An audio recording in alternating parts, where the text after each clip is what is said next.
How do you cook puttanesca? What does puttanesca mean in Italian? Do I have to use anchovies? It's gonna taste fishy, isn't it? What does puttanesca taste like? Am I even gonna like it? Ciao my friends, welcome to my kitchen. My name is Lucia and this is where I specialize in easy recipes for healthy, everyday cooking. And today I'm gonna show you how easy it is to make chicken puttanesca. Pronto? Allora andiamo a cucinare. So it is super simple to make chicken puttanesca. We love it because the best thing about it is everything goes into one pot, so it's easy cleanup also. So we are doing a chicken puttanesca, and so we want to start with some chicken breast, and we are going to add some black pepper as well as some salt, and then we're just going to flip it over and do the exact same on the other side. All right, now to that we're going to add a couple tablespoons of olive oil to our saute pan over medium heat. And once our pan is hot, we are just going to place our chicken breasts in here. Let them cook until they're golden brown on both sides, and that should take about 4 minutes each side. Now, one of the wonderful things I love about this dish is the flavor. It is packed with so much flavor. You've got the sweetness from the tomato base, and it's not a traditional Italian base that you're used to. It's got the saltiness and savoriness from the olives and capers. Plus it's got some hot pepper in it, so it gives it some spice.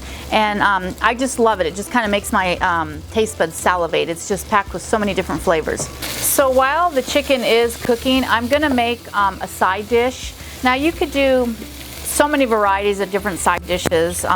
You could do mashed potatoes, you could do rice. I'm gonna do orzo, because I'm gonna try to make it very Mediterranean-like. And I'm actually going to do it in my rice cooker, so I don't have to mess up another pan or worry about it.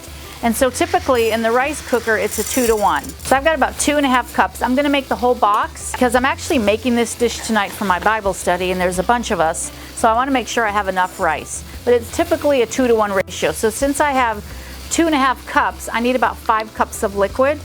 I'm going to use a vegetable broth, and so I know this quart is exactly 4 cups. So to that, I'll just have to add 1 more extra cup. And instead of opening up a whole nother box of broth, I'm just going to add a cup of water and it'll be fine. And then to that, I'm going to add about 2 tablespoons of salt. And to that, we just want to give it a toss just to get all that salt incorporated. Now, of course, if you're using a broth, you might not need as much salt, and if you're using just water, you might need a little bit more salt. So adjust the taste to what you're using. And so now I'm just going to put this in my rice cooker and let that cook away while I'm waiting for my chicken to cook. So now that both sides are beautifully golden brown, don't worry about it being cooked through all the way. We're going to finish that later. We're just going to remove the chicken breasts and put them back on the plate we used and just set that aside. And then I do want to add a couple more tablespoons of olive oil. And to that, I'm going to add a large onion that I've sliced up, as well as some garlic and some salt. And I just want to saute that for a few minutes until the onions get a little bit more translucent.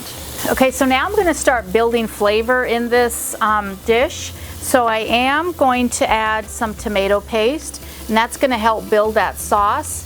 And because it's a tomato paste, it has quite an earthy, savory flavor because it's so concentrated. And I'm also going to add a little bit of anchovies in here as well. Probably about 4 or 5 if you have the actual anchovies, or if you have the paste, just a good squeeze. Now, the anchovies, you don't have to use this if you don't like it. It really does not make the dish taste fishy. I don't know why people think that, but it actually gives more of umami, savory taste to this dish. I would just try, and if you're, concerned about it, just try and see if you would like it. All right, so now that we have that base kind of cooked here a little bit, now we're going to add some tomatoes that are diced up with the juice and everything. So just toss that in. And because we have this tomato paste, it might make our sauce thick.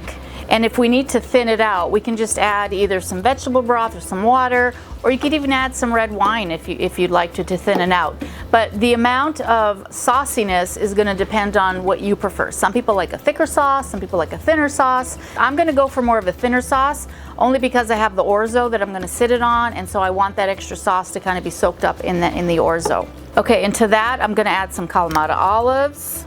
I'm also going to add some sun-dried tomatoes. So we have quite a variety of tomatoes here with the paste, the sun-dried tomatoes, the diced tomatoes. So that's really going to build that intense tomato flavor that this dish is actually known for. That's why I was saying earlier, it's not like your traditional tomato sauce. And I'm going to add some artichokes.